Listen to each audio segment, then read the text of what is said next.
Good afternoon, everyone. It's been a while, hasn't it, since I've actually sort of done a proper video. I do apologise. I always say that.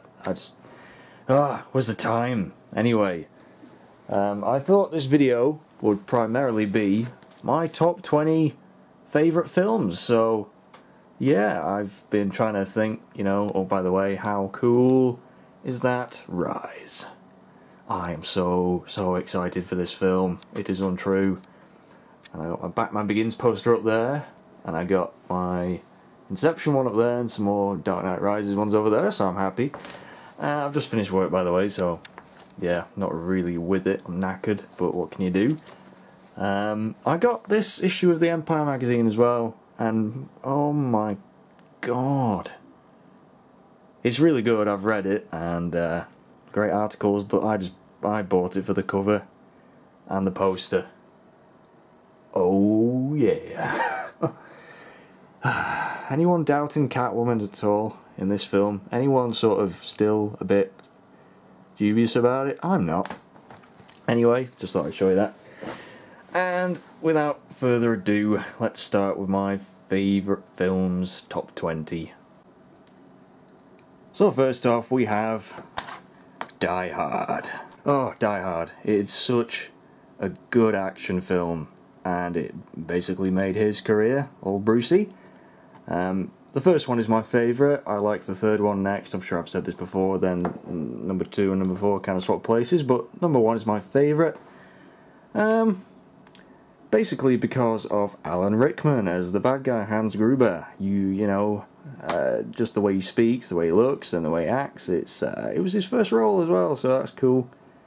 Alan Rickman went on to be Snape, as some people will probably know him as, and yeah, that's probably my favourite role of his. Die Hard number 20. And at number 19 we have the Disney classic, The Lion King. The only Disney film I feel compelled to actually own, because I grew up watching this, and it just looks stunning. I've not actually watched it yet on Blu-ray, but I'm looking forward to doing so. It's just a great, film. It's got really sad bits, spoilers, Mufasa dying. When I first watched that, it's just, shivers. And Scar, what's his name? Jeremy Irons as Scar was fantastic. And that kid from Home Improvement who did the voice of young Simba as well, I suppose he was okay.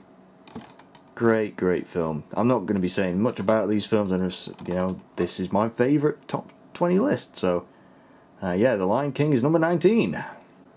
And at number 18, it's Back to the Future. I suppose the first one is the best, but I always used to like number 2 the most. I don't know why, but they're all fantastic, and I suppose they're all going to share this spot, because they're all, so good. And who doesn't, when you're a kid, who doesn't want to time travel? In a DeLorean, for God's sake. It's just it's so iconic, isn't it? Dear.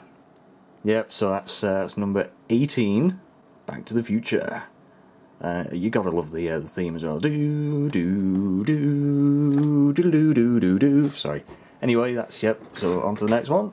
And at number 17 we have Face Off, with Nick Cage, the legend that he is, and John Travolta in possibly the first sort of film I watched, and I didn't mind John Travolta, and now I'm a pretty big fan, I grew up being forced to watch Grease, and I couldn't stand him, but yeah, I got a lot of respect for the man now. John Woo film, so you got your typical bloody doves flying everywhere, pigeon shit, whatever, slow motion, John Woo. It's very distinctive. And I don't care what you say, Nick Cage can act when he wants to. And that's the key thing, when he wants to, when he's in a good film, yeah, he delivers, man. He's so entertaining. Even when he's, terrible acting in some films, Wicker Man, but he's always entertaining. You're always guaranteed to laugh or cry. So, yeah, Face Off, very unrealistic premise, but it was cool, and the fact that they swapped roles and you could tell. I just loved it. Loved every single second of it. And yeah, so that's number 17. Number 16, it's Here's Johnny. Jack Nicholson in his best role, in my opinion, The Shining. Even though Stephen King hates it, because it changed the book pretty drastically in some places, but it was still an awesome film and damn terrifying when you're 10 years old and you watch it for the first time. Old Lady in the Bath. Not good, but still, yes, I could watch this over and over. Jack Nicholson just makes the film. You know, he's a proper psycho. It's the ultimate freaking psychopathic. I mean, just the idea of your dad trying to kill you with an axe. If that doesn't scare you, nothing will. So, yeah. Shining for the win. Next up, we have The Departed, another Jack Nicholson film. You can just about see him there, looking all creepy and... yeah, don't mess with that mofo. Matt Damon, who always delivers. Big fan of Matt Damon. And Leo DiCaprio. This was probably the first film that I saw where I started to think, damn, he's pretty good. He's pretty good as old Leo. I do like it. And, yeah, I'm not going to spoil anything in the film, but, oh... one scene just gets you. It's like, no way. And it was amazing. Great crime film. Mark Wahlberg was pretty damn freaking funny in it as well. I liked his character. And yeah, it's just really, really good. Great acting. And I could watch this so many times. It never gets boring to me. And here we have The Green Mile, which a lot of people love. I remember my parents sort of made me watch it when I was quite young because they said it was amazing. And yeah, it is really so emotional. And Tom Hanks has got to be one of the most likeable dudes ever. I mean, anything he's in, I will watch just because I think, you know, he's just so likeable. I don't know what it is about him. He's just like your average, everyday guy, and it's very appealing. And this, yeah, based on another Stephen King book, I think. Directed by the same dude that directed Shawshank Redemption. And it's, some scene. It's like, the little mouse, and so good. And if you don't cry at the end of this film, you are not a human being. That's all I'm going to say. At number 13, I think it is, we have Leon, or Leon the Professional, as it's also known. A great film. Very young Natalie Portman, possibly her first film, not quite sure, but she's really, really freaking young in it. And the French dude from Mission Impossible, Jean Reno? I don't know how you say his name, and Gary Oldman, in possibly my favourite role of his. Got the light flickering on there, that's him on the left there. He is a bent cop in this, and damn, he is amazing. And there's a very infamous line, which I can't really input, you know. Anyway, just search for clips of bloody Gary Oldman in Leon. You will be amazed. That's how you play a psychotic villain. So, yeah, Leon. Also very sort of touching film. Also very controversial as well. But you know what? It's amazing. And badass. It's about assassins. It's good. And here we have Casino Royale. My favourite Bond film by a mile. I remember seeing this when it first came out. I think on the first day, the cinema was packed. Me, my dad and my sister went to see it, and I was just like, whoa, this is so good. So much better than that pile of shit Die Another Day. I mean, God. Daniel Craig, for me, is my favourite Bond. I think he's right up there with Sean Connery. I mean, I say Sean Connery isn't my favourite Bond, but I'd say he's probably the best. You know what I mean? And Daniel Craig for me is pretty damn badass. He's you know, he looks like a killer. He could kick the shit out of you and just not give a damn. He's you know, he has that coldness to him, which I really liked. And Eva Green is pretty damn attractive. And yeah, it got me obsessed with poker as well. So fantastic film. And a great free-running sequence at the beginning that's just like, whoa, wish I could do that. Parkour. Yep, so there we go, Casino Royale. Next up we have my favourite Nick Cage film of all time. And one of my favourite, obviously it's on my top 20 list, but it's just so amazing. You've got Sean Connery, Nick Cage and Ed Harris in The Rock. You know what I used to do when I first used to watch this? I was about 11, 12, and I used to watch it every night. Every night I used to just stick it on in my PS2 and just watch it. And it was one of those old DVDs where you had to sort of swap the disc round, you know, halfway through it would just stop and you had to take the disc out, turn it over and stick it back in. And now I have it on glorious Blu-ray, which I haven't watched yet. I'm so looking forward to it. It's classic. And I defy you not to like this film. It's just brilliant. Sean Connery, man. Welcome to The Rock. I can't do a Sean Connery impression, but you know what? I don't need to. Just watch the film. Nick Cage. Nick Cage, man. And Sean Connery, best buddy duo ever. And now we're starting with the number 10. Top 10. Pulp Fiction. Many, you know, people's favourite, one of their favourite films. It's so popular, very well received worldwide. Uma Thurman, god damn, she was nice in this film, and completely crazy. And basically revived John Travolta's career. And Samuel L. Jackson with the best hairdo in the world, opposite John Travolta's worst hairdo in the world. But you know what? It was so cool. Definitely my favourite Tarantino film. Then I'd probably say Reservoir Dogs, but this is what you need to watch. If you haven't seen this film, just go out and see it. It's amazing, and it's very different as well. It's got Bruce Willis and some incredibly iconic scenes, which I'm not going to spoil, because if you haven't seen it, go watch it. Do it. Say what again? I dare you. That was my Samuel L. Jackson impression, which was terrible.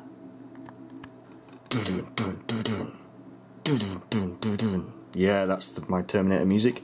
Terminator 2, Judgment Day. The best Terminator film, in my opinion. The first one's brilliant, and I actually enjoyed Salvation. Terminator 3, I didn't really like too much, but this is the one you need to watch. I got it on Blu-ray. I don't know what it's going to look like. I've still not watched it, but Terminator 2 is just the ending.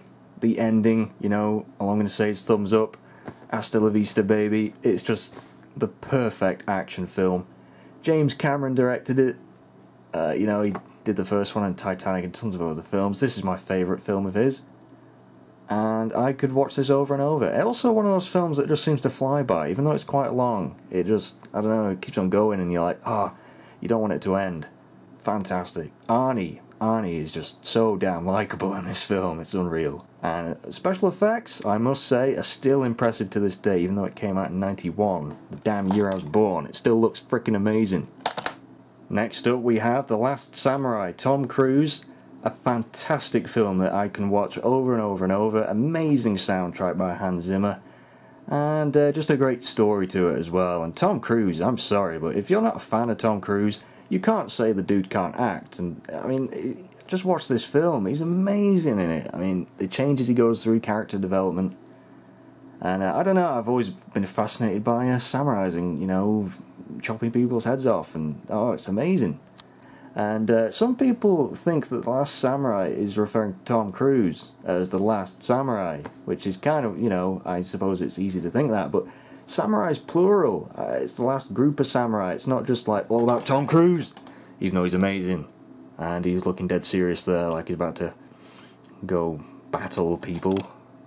So, I love that film. Really, really good. And here we have another Tom Cruise film. Yeah, I like Tom Cruise, as you can probably guess. Collateral, Michael Mann film. Very, very, very good looking on Blu-ray, I must say. Jamie Foxx, amazing. Just both of them. And I really like this film because Tom Cruise plays a bit of a baddie. And I think he did a pretty damn good job, you know. And I also just like the fact that it takes place during one night, you know, they're driving around in the taxi. And just the shots of LA at night. I think Michael Mann his films are beautiful. The city, you know, the lights, it's good. And you feel like you're in the damn taxi with them, you know, as they're driving around. It's good. Great soundtrack too. Like it. Get it watched. And from one Michael Mann film to another, this is by far his greatest film, Heat. De Niro, Pacino, and Kilmer, when he looked like he wasn't aging like 50 times faster than the normal man.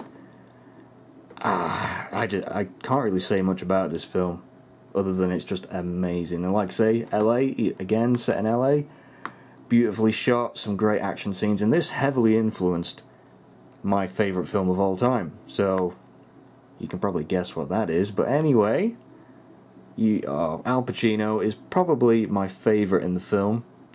But it's one of those where you're not really rooting for... Well, you're rooting for both of them. One of them's a robber, one of them's a cop, and you like them both. They're incredibly sort of compelling characters, and it's just the gunfight scene, the bank robbery in this, it was so realistic. The gunshots, and you want to crank up your speakers for that because it is amazing.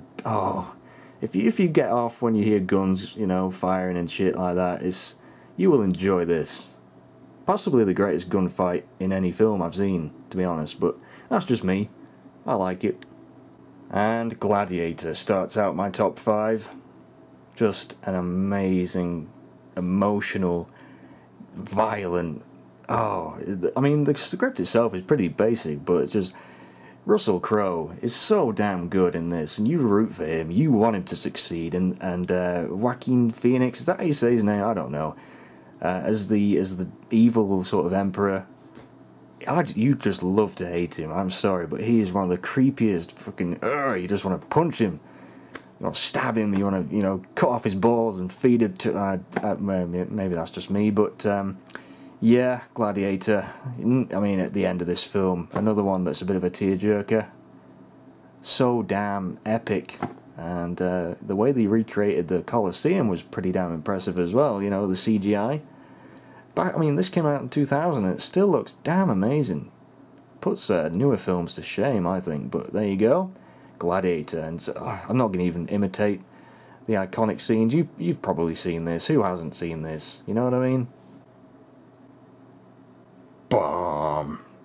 Yeah, Inception. I freaking love this film. The soundtrack, the story, it's so damn original, and a lot of people say it's too complex.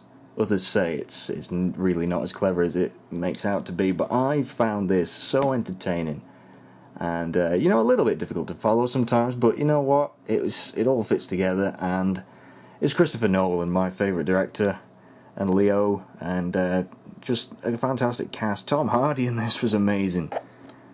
And you know what? When I first saw this film in the cinema, and I first saw the anti-gravity fight scene in the hotel, I was just blown away. That's got to be one of the most impressive scenes ever. And the fact that they did it without CGI, really, the practical effects, they had the spinning corridor and the actors on wires, it's just amazing how they did that.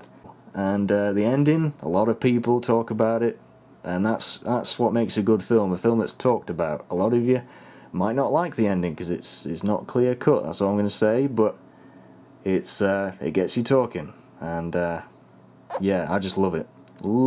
And yes, this film had to be on the list, didn't it? The Shawshank Redemption. You've seen where I've tried to rip off the price tag. I kind of got it, but it's still there anyway. I need to get this on Blu-ray, but just a timeless classic. Morgan Freeman, his narration just. You just want to listen. You feel so sorry for bloody Tim Robbins' character, Andy Dufresne. It's just the shit he has to go through, quite literally, in some cases, is unreal. And it's got one of the best sort of feel-good endings you could ever hope for. It's quite long as well, but everyone loves this film. And yeah, it's pretty... I mean, yeah, it's not my favourite. Some people might find that shocking, but it's definitely up there. What is it, number 3? That's pretty high, so... I'm Batman. Oh god, Batman Begins. I am a huge Batman fanboy. This is my number 2 film of all time. I'm pretty sure you can guess what my number 1 is, but Batman Begins just kicked it off. It was dark, it was gritty, it was believable to an extent, They based the technology on, like, military... things, and yeah, some of it's unbelievable, but you know what? It was so much better than that shit Batman and Robin. I'm sorry, but and Christian Bale is my favourite Batman by far. He's, people take the piss out of his voice, but in Batman Begins, it actually wasn't that bad. You could tell it was Bruce Wayne, in my opinion, which is why I think they changed it in The Dark Knight, but yeah, the dude was pretty damn terrific as Batman, and the best origin story they could have done for him. I was so impressed with this. Saw it twice at the cinema, and yeah, it just came out of the blue. I remember just going to see it, thinking, "Oh, there's a new Batman film out. Holy shit! Oh, cool." Hope it's better than the last one, and boy was it. And let me just say this, Gary Oldman and Michael Caine and Morgan Freeman as supporting actors, you could not have asked for any better. I mean, Michael Caine's the perfect Alfred. He's just like, you imagine him being your granddad, you know, he'd give you advice and help you out. It's just, oh, and the soundtrack, God damn, Hans Zimmer, you outdid yourself, buddy. And Thomas Newton Howard, was it, as well? So yeah, great soundtrack, love it. And my second favourite film of all time. And my number one film, this has taken quite a while, but, you know, I've not really gone into too much detail on these films anyway, so, anyway, whatever. My favourite film of all time, drum roll please, is Matrix Revolutions. Oh boy, this was just amazing. I mean, forget the first two Matrix films. I mean, personally I think the first one was terrible, second one, but this was the... No, I'm kidding, this is fucking shite. Seriously, first Matrix film was awesome, but then they just went crap, man. What was that all about? I mean, yeah, not terrible, but you know what? That's not my favourite film of all time. This bad boy is The Dark Knight. And a lot of you will say, well, it's overrated, the only reason it was good is because of the Joker, but I've seen this film possibly about 40 times, and I just never get sick of it. Yes, Heath Ledger was amazing as the Joker. That's got to be one of the best performances I've ever seen. You're just glued to the screen, you know. But I liked everything about it. The story, the way they presented Harvey Dent, and I really felt for the guy. And, you know, Batman as well. Batman was kind of overshadowed, but to be honest, he still had some pretty, you know, horrific things to deal with, and I really sort of rooted for him as well. But they just everything, the way this was shot, the IMAX scenes were incredible. I'm really looking forward to seeing the new one in IMAX. Got my tickets booked, so I really hope they can finish off the trilogy on a high. I think they will, from what I've seen, but I just think the Batman films that Chris Nolan has made were just the perfect way to do Batman. Definitely my favourite sort of version of the character, the films. I really enjoyed Tim Burton's ones, you know, I grew up watching those, and the Joel Schumacher, just pieces of shit that you just don't want to exist. Batman Forever and Batman and Robin, I mean, they're just... This is Batman, I'm sorry, but it is, and oh, I love the shiny Blu-ray case. And the Joker. Such an iconic damn villain. And Heath Ledger, I mean, I honestly, I love Jack Nicholson's take on it, but Heath Ledger, to me, just blew it out of the water. I mean, come on. The way he licked his lips and all his mannerisms and his voice, man. When I first heard the voice in, like, the teaser trailer, I was like, holy shit, that's Heath Ledger? The gay cowboy? Really? And boy, did he prove everyone wrong who doubted him. So, yep, my favourite film of all time is The Dark Knight. And I hope you've enjoyed this video. I've not really said anything that is that interesting, but those are my favourite films. They change order sometimes, and other films will no doubtedly replace some on the list, but as of now, that is probably the best attempt at a top 20 list I can do. So, thanks for watching. And I shall see you all when I see you.